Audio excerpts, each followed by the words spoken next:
Bismillahirrahmanirrahim. Assalamualaikum warahmatullahi wabarakatuh. Hamdan wa syukran lillah, salatan wa salaman ala rasulillah. Asyhadu la ilaha illallah wahdahu la syarikalah wa asyhadu anna Muhammadan abduhu wa rasuluhu la nabiyya ba'dah. Amma ba'du. Alhamdulillah. Bersyukur kita kepada Allah Subhanahu wa taala, berselawat kita pada junjungan kita Nabi besar Muhammad sallallahu alaihi wasallam. Kita mengucapkan Allahumma shalli ala Muhammad wa ala ali Muhammad. Mudah-mudahan tercurah limpah segala keberkahan kasih sayang Allah kepada junjungan kita Rasulullah Muhammad sallallahu alaihi wasallam, dan kita mendapat syafaat nanti di yaumil akhir. Amin ya rabbal alamin. Bapak dan Ibu,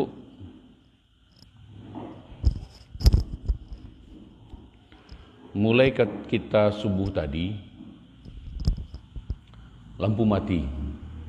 Sekarang saya tanya Bapak Ibu, ketika lampu mati, PLN itu mati, sebenarnya kan bukan PLN-nya yang mati. Ketika lampu itu mati, sering tidak kita mendengar orang-orang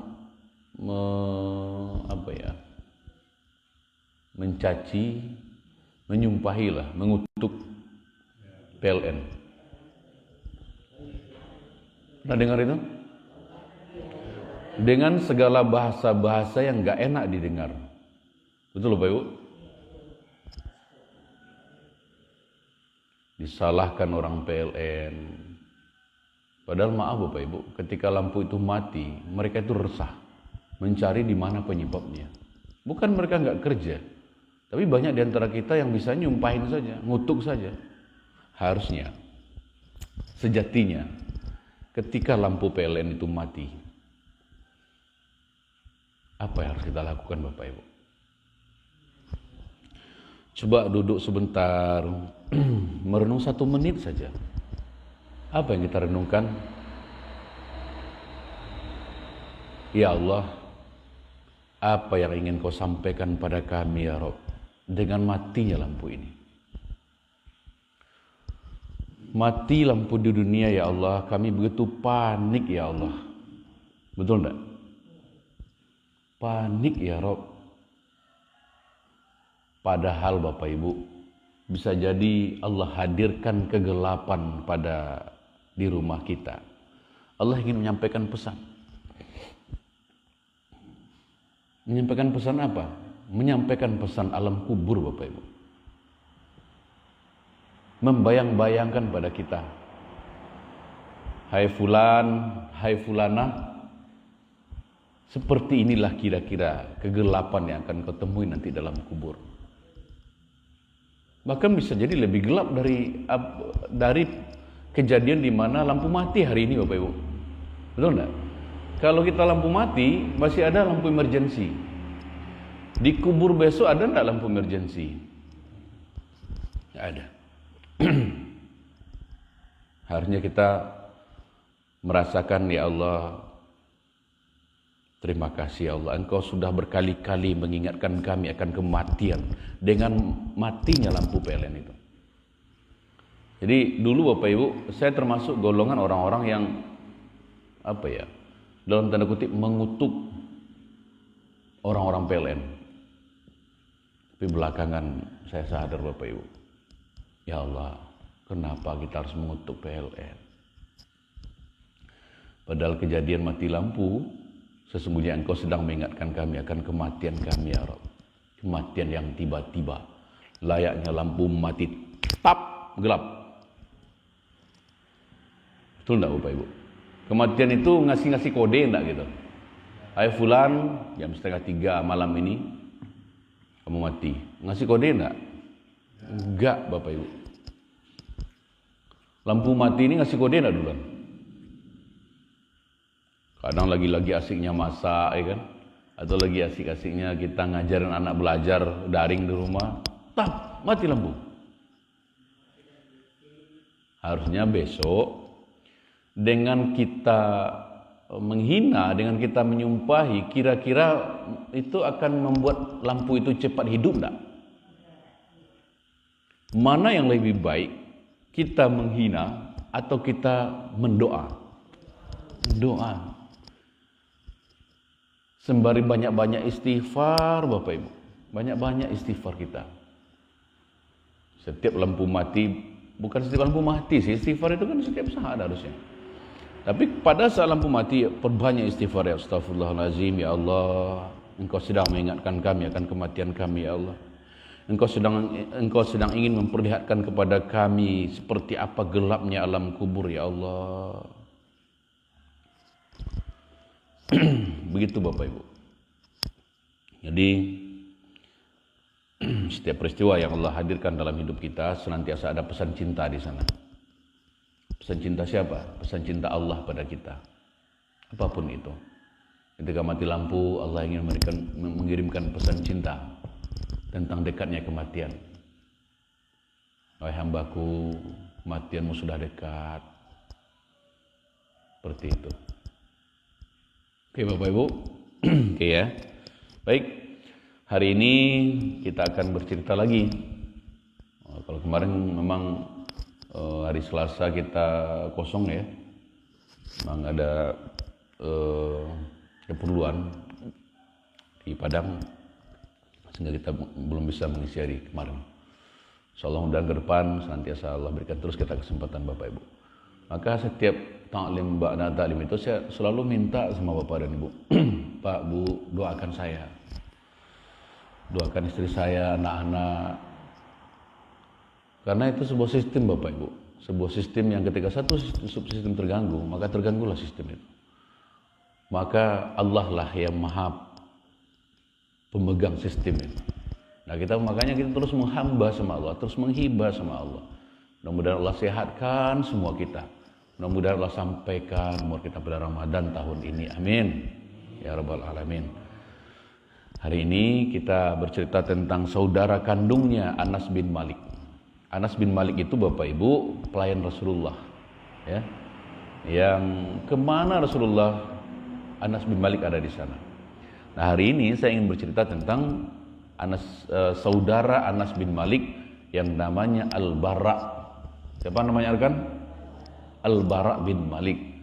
Al-Bara bin Malik itu salah seorang sahabat Rasulullah SAW yang juga pahlawan perang yang luar biasa kalau di medan tempur itu. Ya, sampai-sampai nanti saya ingin ceritakan bagaimana perjuangan dia menyelamatkan Anas bin Malik dari pengait panas orang-orang kafir, ya, orang-orang Persia seperti itu. Dan dia itu kerempeng.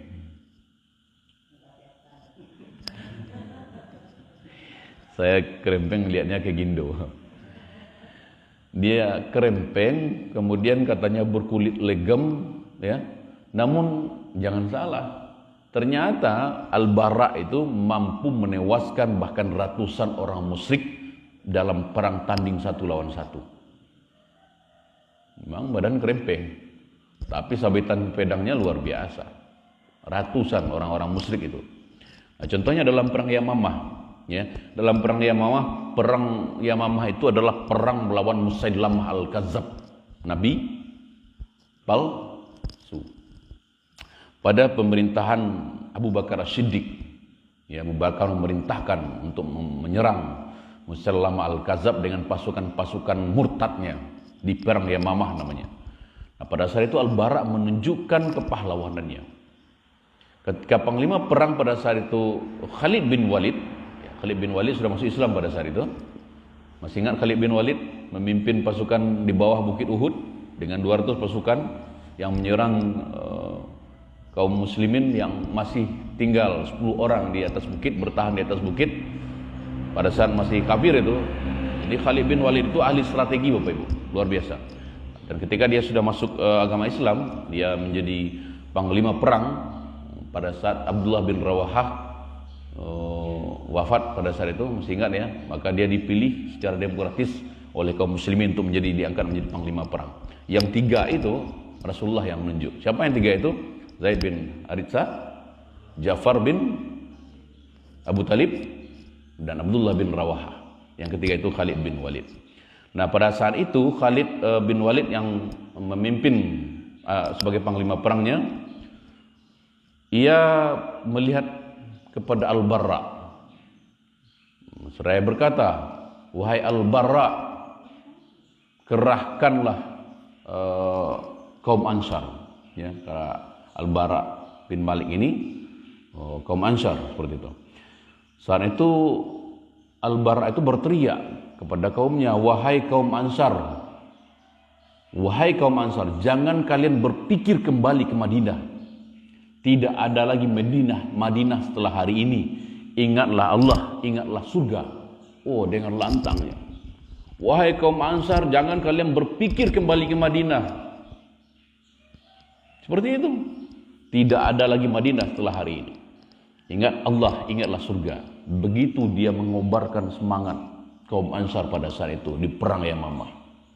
Nah, setelah berkata demikian, dia maju mendesak kaum musyrikin, diikuti prajurit-prajurit Ansar yang luar biasa, pedangnya berkelebat, kemudian menebas musuh Allah satu persatu yang datang mendekat. Siapapun yang mendekat.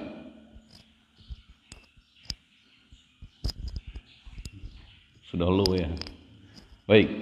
Nah, kemudian prajurit melihat prajuritnya berguguran, Musailamah Al-Kadzab merasa ciut, gentar melihat semangat kaum muslimin itu. Dan kemudian dia berlindung di sebuah benteng yang dinamakan dengan kebun maut. Musailamah Al-Kadzab bersama sisa pasukannya lari ke benteng yang bernama apa tadi?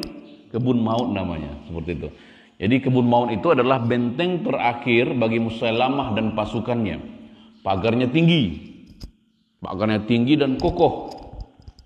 Kemudian kunci gerbangnya itu kuat, jadi susah untuk ditembus. Lalu Musailamah Al-Kadzab masuk ke benteng tersebut bersama pasukannya, ditutup rapat-rapat. Nah, menghadapi keadaan yang demikian, kaum muslimin bingung gimana caranya ini. Nah, seperti itu.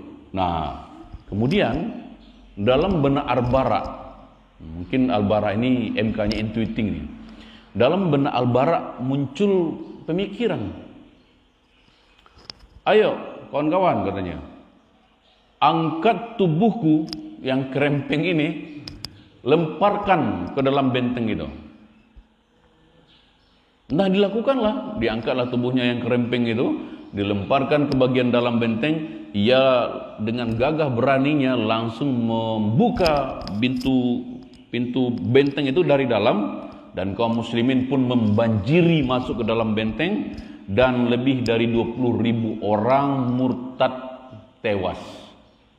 Ya, kalau saya menamakan karena dia murtad, saya pakai kata tewas. 20.000 orang kaum muslimin yang murtad di bawah kepemimpinan Musailamah Al-Kadzab dead. Apa itu dead? Tewas. Seperti itu. Termasuk pimpinan mereka.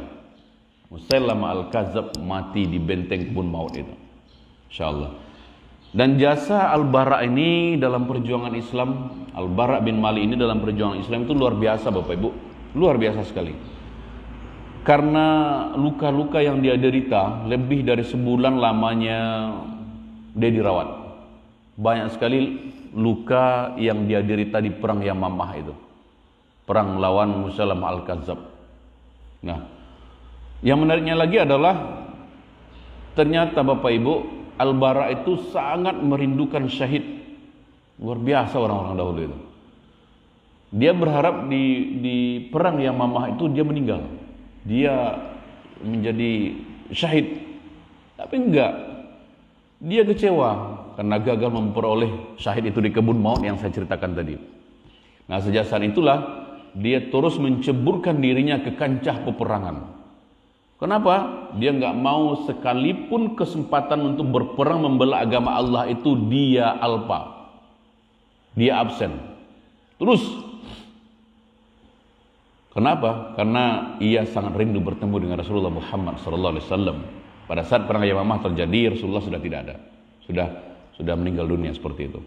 Nah, menariknya Bapak Ibu, ketika terjadi perang Tutsar namanya. Tustar. Apa nama perangnya rekan?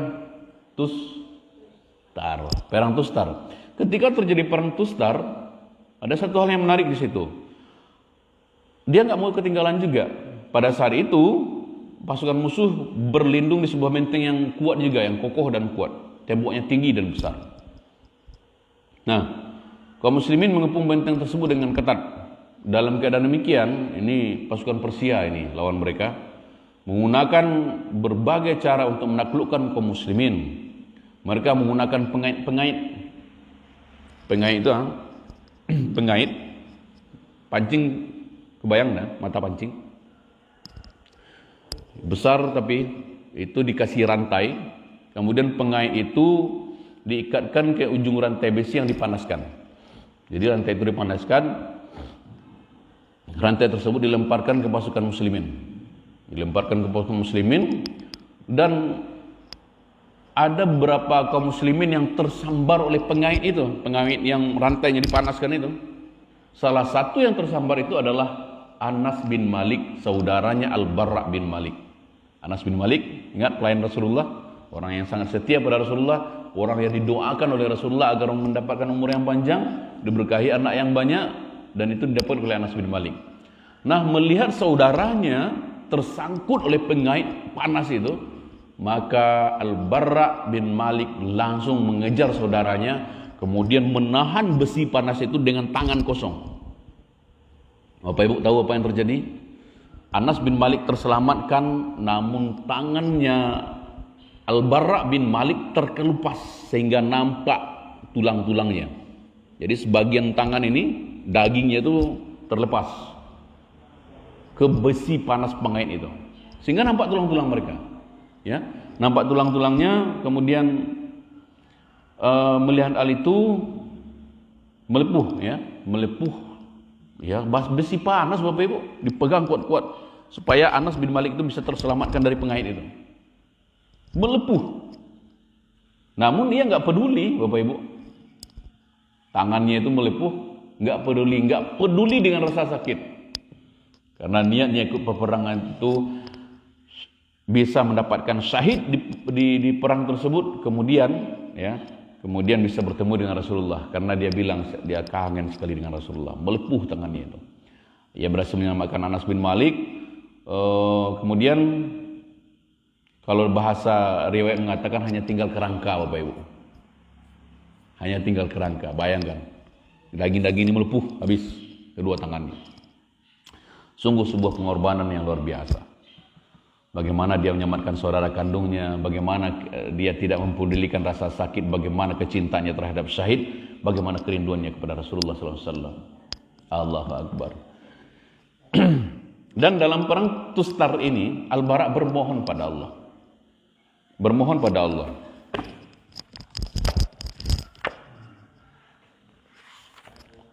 Nah, karena dulu ketika sahabat pernah mendengar Rasulullah berkata kepada Al-Bara ini, katanya bahwa Al-Bara itu diberikan doa yang langsung dimakbulkan Allah. Diberikan doa yang langsung dimakbulkan Allah. Dan pada saat perang Tustar itu, Al-Bara berdoa pada Tuhan. Apa doanya? Yang pertama, ya Allah, tolong berikan kami kemenangan. Itu yang pertama. Tolong kami ya Allah berikan kemenangan kepada kaum muslimin. Itu yang pertama. Kemudian doa yang kedua adalah dia minta syahid. Dia minta syahid di perang Tustar itu. Dia minta kemenangan kepada Allah, kemudian dia minta syahid. Ya. Ada kalimat yang bagus sekali. Saya baca tadi malam di buku Rijalun Hawlar Rasul ini. Kemudian selesai berdoa Bapak Ibu, dia memandangi saudaranya Anas bin Malik. Selesai berdoa, karena dia tahu doanya yang didoakan pada saat itu pasti dikabulkan Allah. Karena begitu janji Rasulullah pada Al-Bara bin Malik, bahwa doa Al-Bara bin Malik ini akan dikabulkan seperti itu. Dia memandang Anas bin Malik saudaranya dengan tatapan yang seolah-olah itu adalah perpisahan terakhirnya dengan saudara kandungnya Anas bin Malik. Bapak Ibu bisa bayangkan di kancah peperangan tersebut dia pandangi saudaranya yang sedang bertempur juga melawan kaum kafir. Dan Anas bin Malik pada saat itu, maksud saya Al-Bara bin Malik pada saat itu doanya dikabulkan dan dia mati sebagai syahid dengan wajah tersenyum bahagia. Cita-citanya ingin dapat syahid dan bertemu dengan Rasulullah Muhammad SAW. Allah kabulkan. Allahu Akbar. Bapak Ibu dimanapun Anda berada, begitu luar biasanya kecintaan para sahabat kepada Rasulullah Muhammad SAW, sehingga setiap hari ketika Al-Bara itu hidup, tidak banyak yang dia mimpikan kecuali bisa mati syahid kemudian bertemu dengan Rasulullah.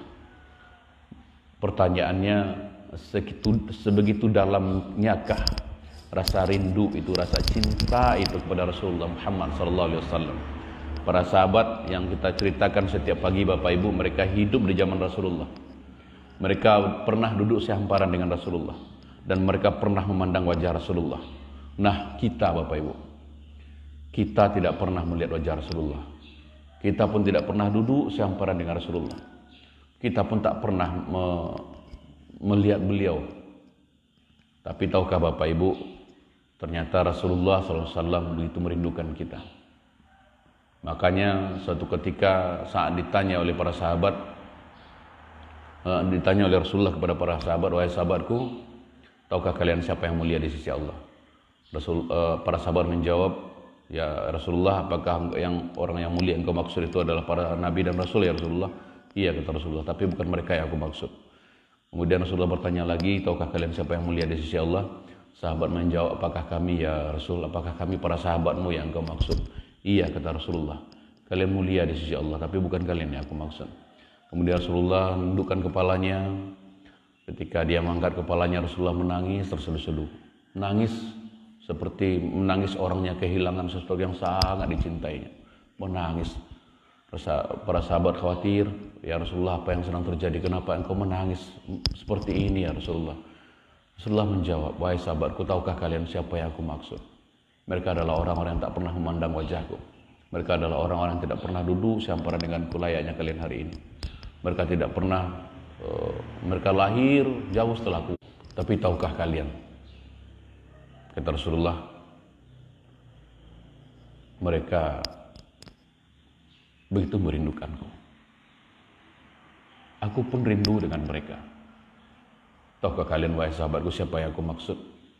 Mereka adalah umatku. Ummati.